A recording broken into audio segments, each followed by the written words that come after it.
Hey guys, it is Saturday, the 21st, I think, of August. Yep. And so my camera's a little crooked today, but we'll be all right. So it has been another rough month.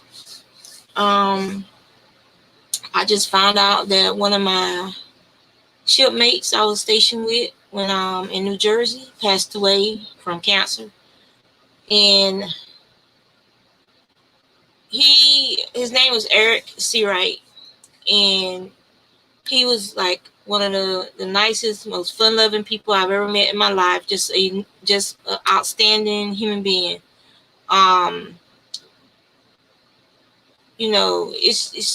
It's hard to put into words.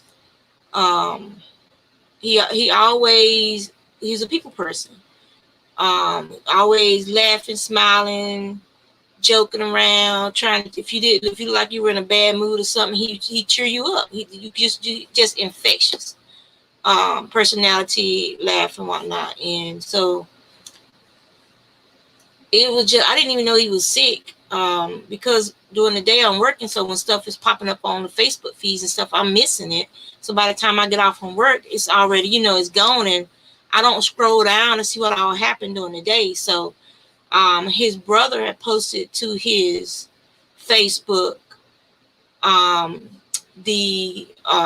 guess they're gonna have like a get together in Florida, in his memory, and that popped up on my feed on Thursday, and because I just so happened to check my Facebook at lunch, and that popped up on my feed, and at first I thought it was some kind of joke, like, see writing dead, that kind of thought goes through your mind. And then I went over to his Facebook page and I started reading down, and it's very sad because, like I said, this is not someone who's very healthy, muscular person, worked out all the time. This is not someone you would expect to get sick and pass so quickly. Thank you, Brian. But it did, and then I just found out just now that one of my husband's cousins passed away from cancer. They just put her in hospice like 2 days ago, and she's already passed. And she's young. She's only, I think, a year or two maybe older than us. She's not that much older than us, and she passed. So if you haven't told your loved ones you love them today, you need to tell them, because it's just a lot going on in this world, and people are still passing from cancer, regardless of what's going on with the COVID situation. People are still losing their loved ones. And I also would like to send my condolences out to my online friend Dee Dee Willingham, whose mother passed in her sleep the other night. So I also want to send my condolences out to her, because believe me, I know what it's like losing your mom. So that's not easy. So I'm going to show you guys everything I've been working on. I'm getting ready for my first craft show ever.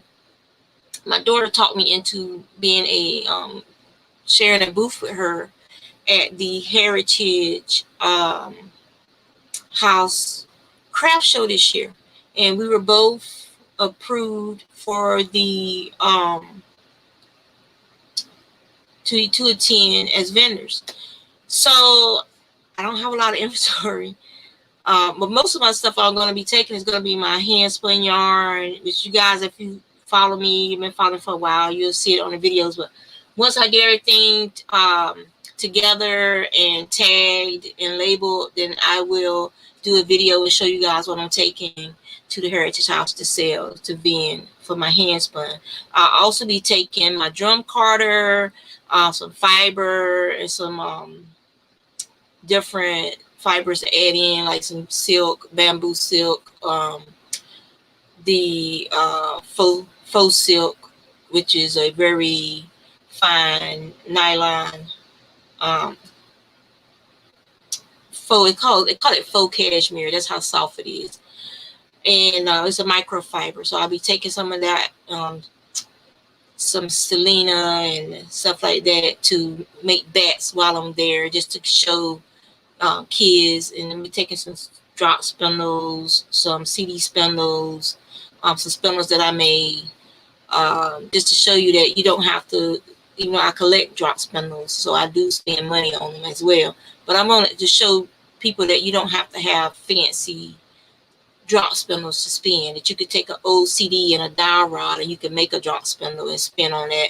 Or you could take a stick that you found on the beach, a piece of driftwood, or a stick you found on a walk, and you can whittle it into a Scottish style or dowel style drop spindle.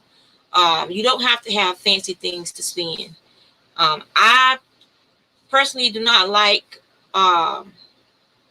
supported spinning. I don't like it. That's just, I prefer suspended spinning. That's just me. If you like supported spindling, and you know, that's you. You do you, and I'll do me. That's how I feel about spinning. But anyway, let's get into this. I'm gonna show you guys what I'm working on, and whatnot. So spinning wise, I'm still spinning Katie's wonderful fleece from Scioto, Ohio. And this is, I rolled it up into balls, the Mort blend that I'm working on. So I have like 3 balls about this size of it still left. And I've already shown you guys some of the spindles from that. There's like 1, 2, 3, 4, 5, 6, 7, 8 spindles so far of that fiber. And this is that fiber spun up. And so it's going to be a nice and fluffy fiber once it's plied. It's going to be plied until 3-ply. And I'm thinking of doing something for the grandkids with this fiber. The other fiber that I'm spinning is it's a 23 micron count fin sheet fleece that I purchased from North Star Alpacas last year. And the name of the sheep was Henry, and he's Henry Matisse, which I think that's an artist. I'm not sure. I think that's an artist's name. They named the sheep after an artist. That's cool. The micron count was a 23 on this, so it could blend very well with alpaca. It's a very fine fleece. And I showed you guys how I've been separating it. I did like a light wash on it. The fleece was very clean as it is. I just washed it to get some of the lanolin out of it. So basically, I just soaked it in hot water. I let it cool. The lanolin rose to the top, and I just scooped off that lanolin. And then I had another bucket of cool water that I just swapped it over to, and I let it sit in there for a while to see if just to let the natural not added so much with that added some of the Eucalyptus wool wash to it. I just let it sit there in that, and as you can see, it's a beautiful natural black fleece, and it's a very fine fleece. I mean, just to touch this stuff is like touching a cloud. But I've been separating from about a lock, and this is about 2 locks right here, actually. So just separating about a lock, and then it's spinning it from the lock, and it's spinning up very fine with a little bit of nips here and there. If I want it to be perfect, I could run it through the drum carder, or I could use my hand cards if I wanted a more refined fiber. But I haven't, and as I don't know if you guys will be able to see this. Let me see. Where is the control thing?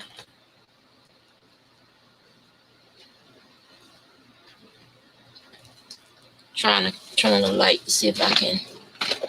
Okay.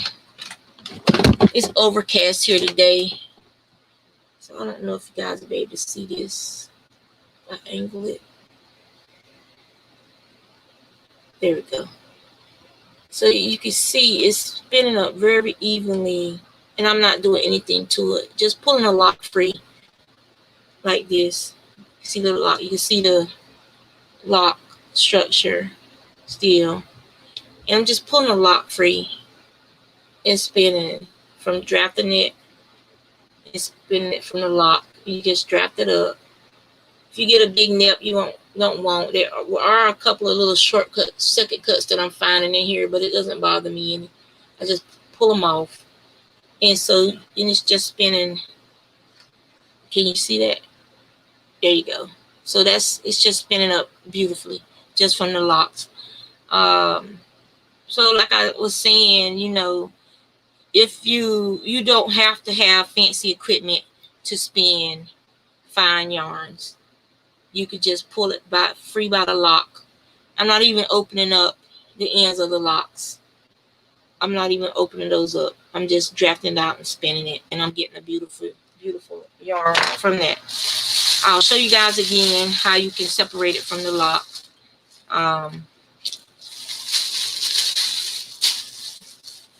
So I'm gonna angle my camera down. So close your eyes so you won't get. I'll do this. All right. So it's pointing down at my table. It's backwards, so just bear with me here. All right, so as you can see how curly this is. All right, so the tips are easy to find because they're a lighter color. See how light those tips are? So you just find some tips, hold them together if you want to. If not, just kind of just hold those tips together, pinch them, and just gently tug. Gently tug. And as you can see, it's separating from the rest of that fleece. And that's a lock. That's a lock of fiber. It might be 2 locks, but it all spins the same. So you can separate it some more if you want it to be 2 locks and a part of a third. But that's how you separate the locks from the fiber. And you can spin from these individual locks.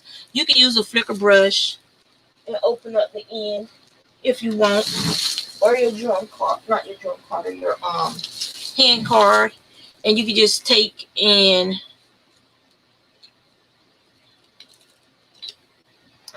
this is backwards, so it's hard for me to. You can just take that end, just press it onto it, and just pull. And that opens up the end, so it'll spin more evenly. If you want to even it out even more, you could do the other end as well.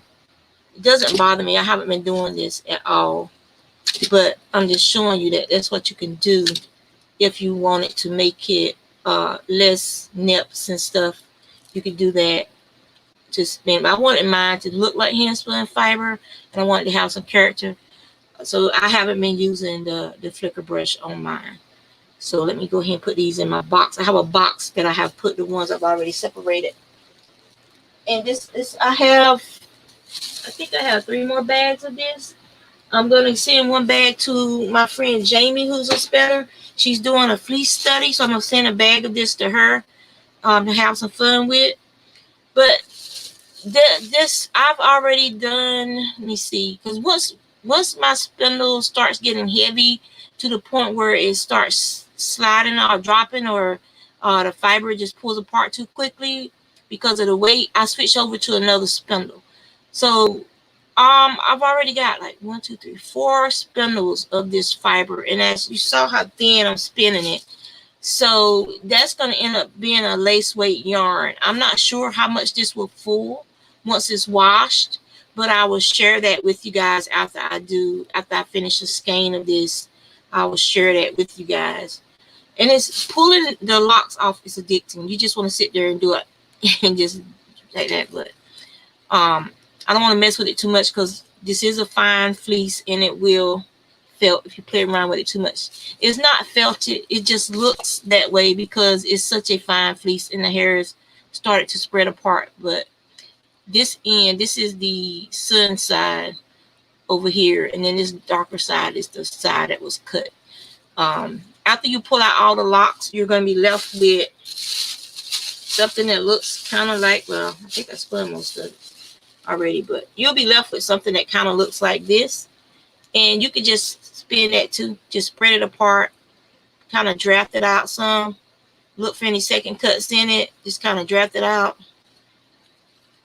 And then you can spin that as well.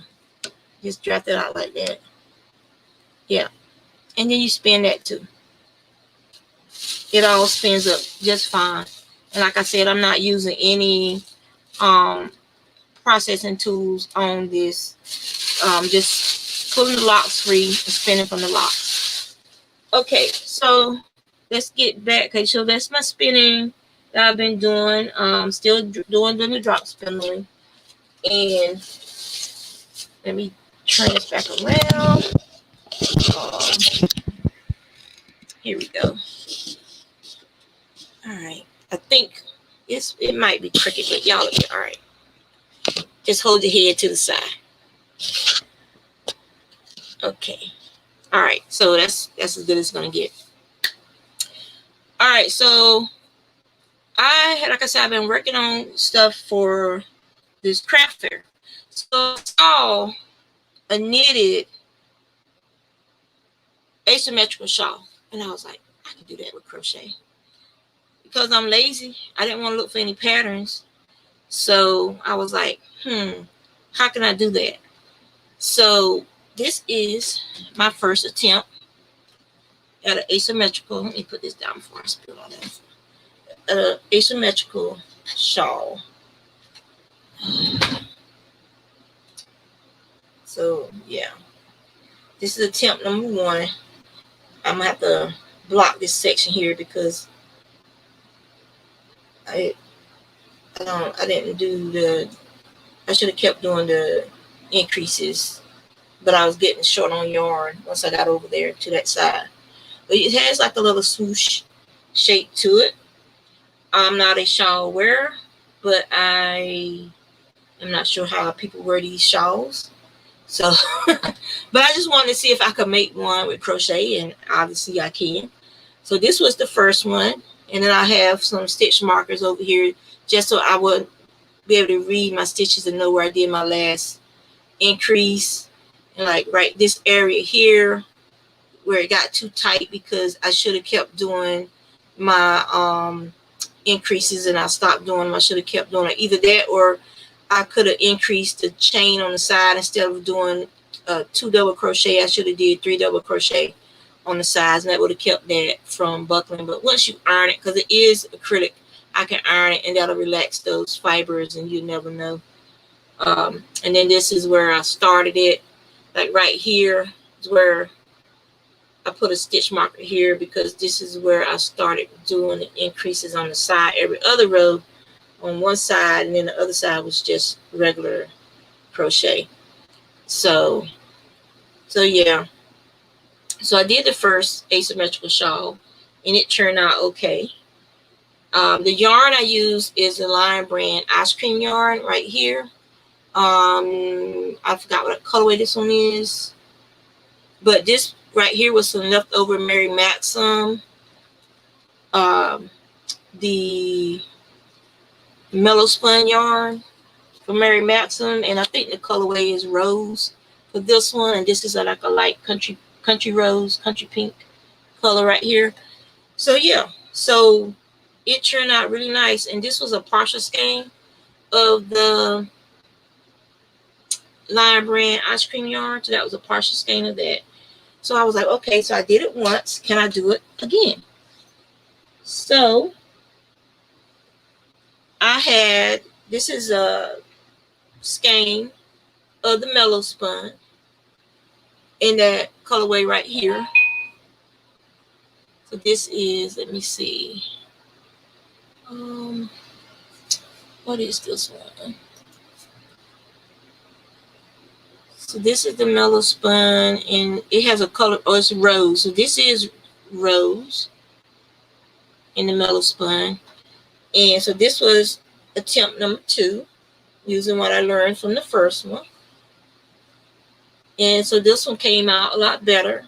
I didn't end up with that tightness when I got towards the end because I continued to do my increases, as well as I, instead of chaining 2, I did for the end corners when you chain up, I did 3. And so that kept that edge nice and limber, well, loose, and so you don't have that buckling like in the first one.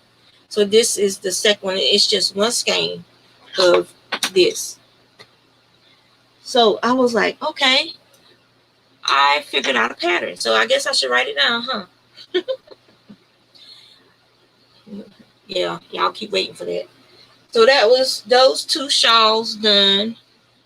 The other thing I made was headbands. So, okay, I can pick this back up. All right. So I made several, let me see, some headbands. Thought it was more than this, but if I come across another one, I'll pop it up here. So far I've gotten 4 headbands. And these were made from leftover yarn. Like this was some leftover white yarn and some of that sparkly pink Vanna's yarn that was out several years ago. I wonder if I have one with a ball band on it. Still. Is it Vanna's? It was Basic 2 yarn. Nicole. I guess I might have got this from AC Moore. I don't remember. But it had, and this, the pink one I know for sure was a Vanna's, was a Lion Brand Vanna's one. It looks more of an orangey, but it's actually a hot pink. The color isn't showing up well, probably because of this green I got on.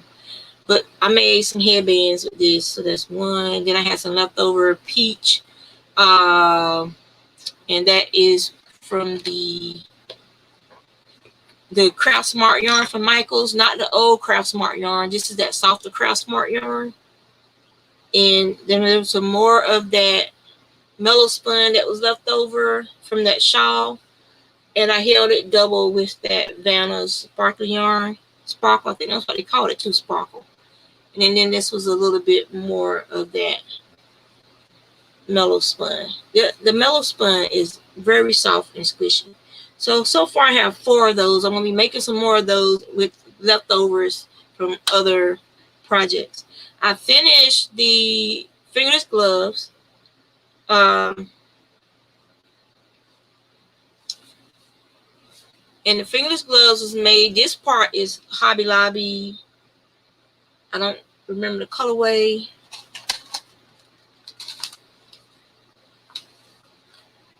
That's not it.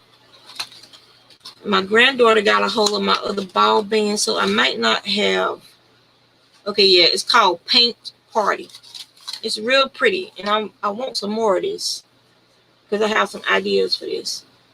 But it's called Paint Party, and then the purple part is Craft Smart, the economy line, and I knit the thumb right here. So the thumbs are knit, everything else is crochet. So I finished those. And so then I was like, whenever you go to craft shows, they always have all this stuff like a woman will buy. But I'm like, what would a guy buy? So I had one skein of the purple gradient. And so I made a little short scarf in that. It's just a shell stitch and double crochets. I don't know if you can see the pattern that well. So I was like, I really like that yarn. I would love to do something that's knit in that gradient. So I just did that short scarf.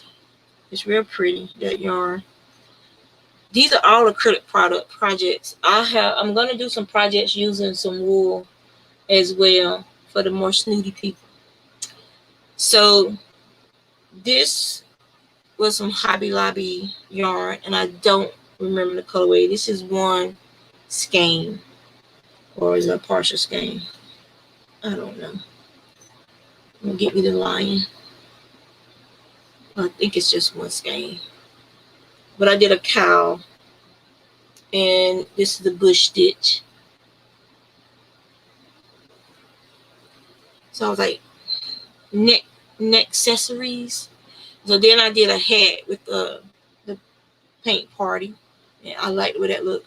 I prefer putting a knit brim on my crochet hats. I would pick up the stitches and I will knit the brim. This is why. See how stretchy that is? But it'll snap back into shape. Even, you don't end up losing your brim like happens sometimes with crochet brims. So I always pick up the stitches and knit a brim. It doesn't take long at all. So if you're a knitter and a crocheter, knit your brims. You'll be happier. Your hats will last a lot longer. And so then I did a gray cow, and this was with some, I think this is the older Craft Smart. So it's not as soft, but it softens once you wash it. So I think it's the finish that they put on this yarn. But I know once you wash that, it softens up beautifully. So I did 2 short cows. Then I did a longer one in the bush stitch. And this is a charcoal gray. I figured some man out there looking for something that's not so fruity, frou-frou. So then this was another hat using the paint party. All this paint party is from one skein that I got these hats and fingerless gloves from. And then I alternated that with some black yarn. And I think the black yarn is AC Moore, the Nicole. The Studio by Nicole, Studio Classic by Nicole. And then I'll put on my knit brim. And then I did, all the hats are crocheted with just a knit brim. So then I did this one, playing around with granny stitch with this one. Did I do it? Yeah, just granny stitch. And then this is some Studio by Nicole, my precious, precious Studio by Nicole. Oh no, this was Hobby Lobby. This was what was left over from the yarn my brother had. And it was a black gradient. I think that's just the name was black gradient or something like that. Yeah.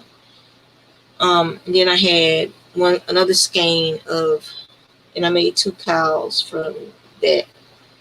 So it's gonna be like a lot of cows, a lot of hats, a lot of scarves, and shawls and headbands, plus my hand spun yarn, and probably do some spinning demonstrations, just to have some stuff on the table,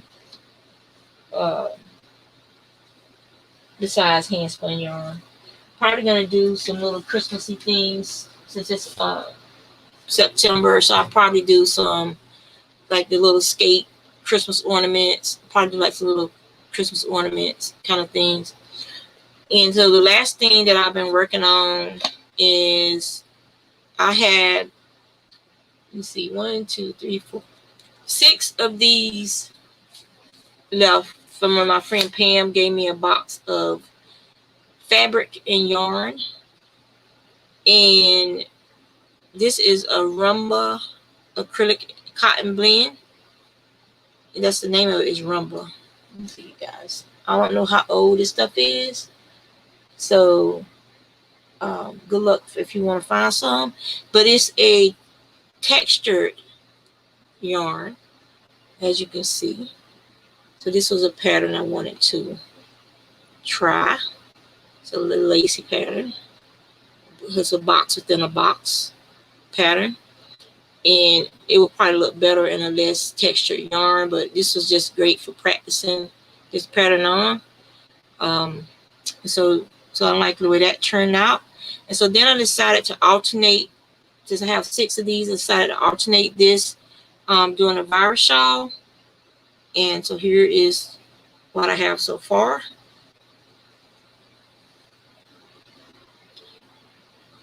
And the yarn is ice cream yarn from Lion Brand, and the white is, this white is from the cotton acrylic.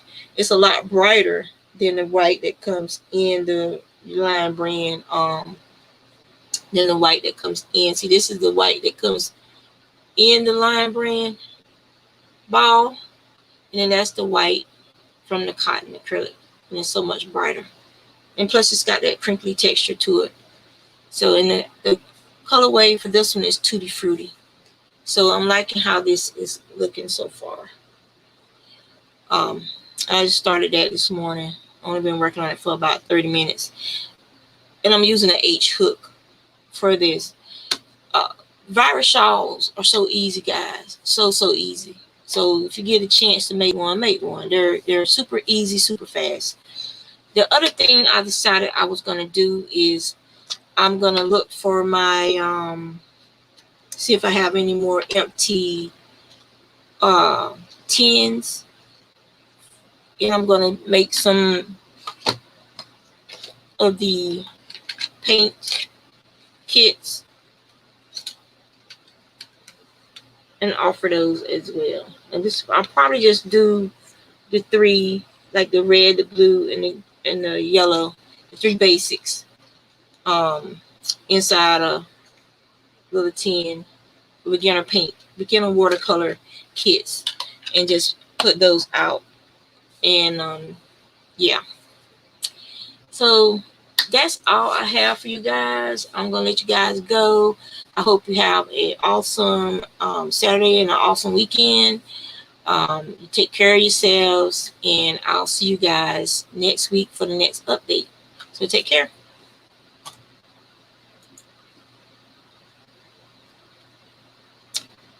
Oh yeah, and gardening, my fig tree. I know you guys have seen me making posts on Instagram. So I made some fig jam, and I made some fig barbecue sauce, which I got to take and put the barbecue sauce in a jar. I take some to my friend's house today to give to them.